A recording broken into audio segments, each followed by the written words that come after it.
और चलिए अब रफ्तार से देखते हैं खबरें। कांग्रेस की आजादी की गौरव यात्रा ने शुक्रवार को राजस्थान में प्रवेश किया। यह यात्रा 6 अप्रैल को गुजरात के साबरमती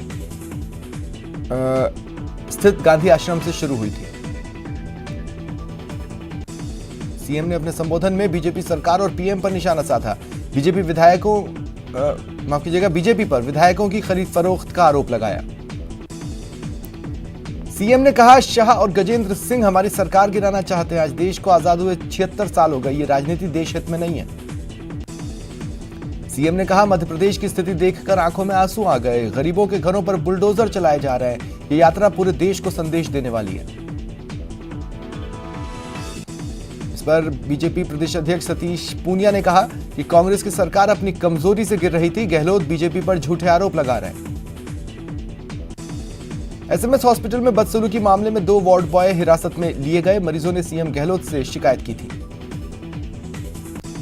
लैब टेक्नीशियन दिवस पर एसएमएस अस्पताल सभागार में समारोह में आरटीडीसी अध्यक्ष धर्मेंद्र राठौड़ ने कहा, अगर 2023 में गहलोत की सरकार नहीं आई तो old pension scheme BJP withdraw कर सकती है। धर्मेंद्र राठौड़ ने कहा, बीजेपी की कथनी और करनी में अंतर है। न्यू पेंशन स्कीम बीजेपी सरकार ने शुरू की थी।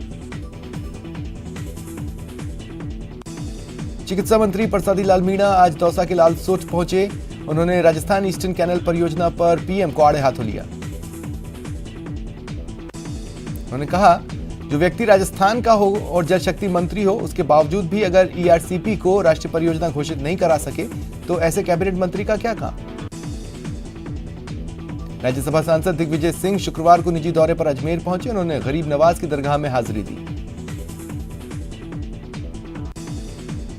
पत्रकारों से बातचीत में दिग्विजय सिंह ने केंद्र सरकार की नीतियों पर कटाक्ष करते हुए कहा कि आज देश रिवर्स गियर में चल रहा है।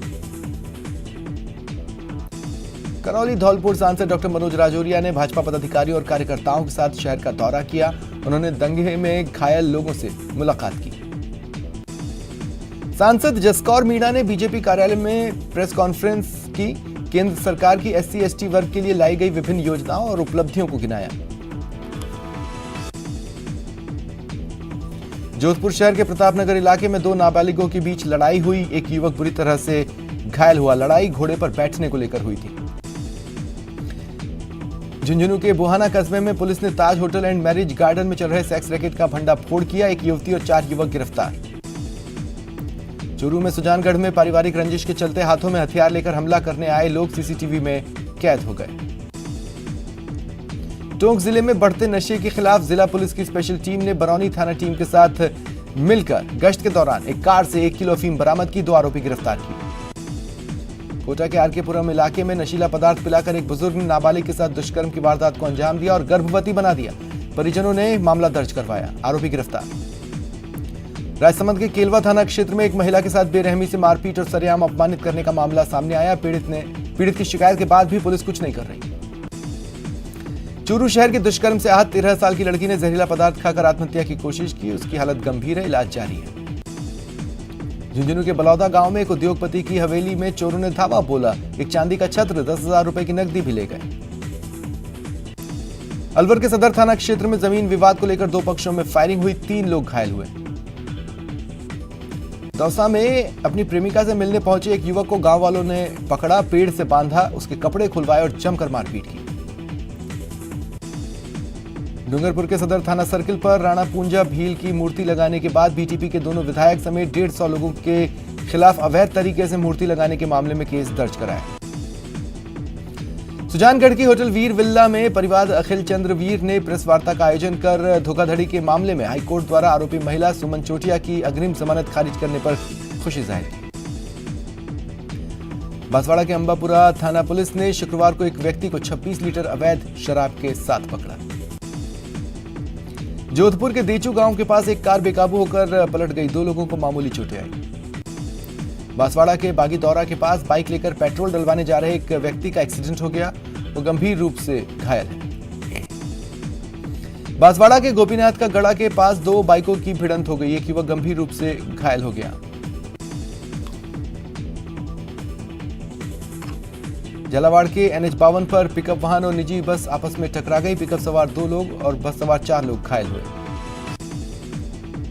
कोटा में भीमगंज मंडी के आर्य समाज स्कूल के पास यूआईटी द्वारा निर्माणाधीन नाले के कार्य के दौरान 10 फीट की दीवार गिरने से 2 मजदूर घायल हो गए। कोटा में केपाटन सरपंच संघ ने लोकसभा अध्यक्ष ओम बिरला से मिलकर देईखेड़ा एसएचओ को हटाने की मांग की। बूंदी में कोटा निवासी पति की चोरी हुई बाइक की पहचान कर चोरों से भिड़कर बहादुरी की मिसाल पेश करने वाली सिमरन गौचर को एसपी जय यादव ने प्रशस्ति पत्र देकर सम्मानित किया। सीकर के अस्पतालों में मरीजों को सरकार की तरफ से दी जाने वाली दवाइयां का शाम के समय वितरण नहीं हो रहा, जिस कारण मरीज परेशान। दौसा के गांव खेड़ली में एक पैंथर का शव मिला, वन विभाग की टीम जांच कर रही है। अलवर 3 दिवसीय महावीर जयंती महोत्सव के तहत दूसरे दिन शुक्रवार को जैन नसिया जी वाटिका में विभिन्न कार्यक्रम हुए। राजस्थान अक्षय ऊर्जा निगम और टिहरी हाइड्रो डेवलपमेंट कॉर्पोरेशन दोनों मिलकर राजस्थान में 10,000 मेगावाट अक्षय ऊर्जा पार्क विकसित करेंगे। समझौते पर हस्ताक्षर हुए। कोटा के छावनी इलाके में पीने के पानी की समस्या से निजात दिलाने के लिए जलदाय विभाग इंटरकनेक्शन लगा रही है। कर्मचारी 12 इंच की लाइन को 10 इंच की पाइपलाइन से जोड़ने का काम कर रहे हैं। बूंदी में पवन पुत्र हनुमान के जन्मोत्सव पर शनिवार को विशाल शोभा यात्रा निकाली जाएगी। प्रशासन और पुलिस अलर्ट मोड पर है। राजसमंद में Shrinath ji institute of paramedical science में आयोजित लैब टेक्नीशियन दिवस पर डॉक्टर अमित चौधरी ने कहा कि विद्यार्थियों के उज्जवल भविष्य के लिए रोजगारोन्मुखी शिक्षा को बढ़ावा देना आवश्यकता है। राजसमंद सांसद दिया कुमारी ने जिले के 3 दिवसीय प्रवास के पहले दिन भीम विधानसभा में भारत सिंह जी का गुढ़ा पारड़ी और कुंभलगढ़ विधानसभा में काबरी महादेव से सरदारगढ़ गलवा में प्रधानमंत्री ग्राम सड़क योजना का लोकार्पण किया। धौलपुर में जैन समाज की ओर से आयोजित पंच कल्याणक प्रतिष्ठा और विश्व शांति महायज्ञ का गजरथ महोत्सव के साथ समापन हुआ। कोटा के डुंगरली गांव में विश्व हिंदू परिषद और बजरंग दल ने श्री राम की शोभा यात्रा निकाली, जिसमें सैकड़ों भक्तों ने हिस्सा लिया।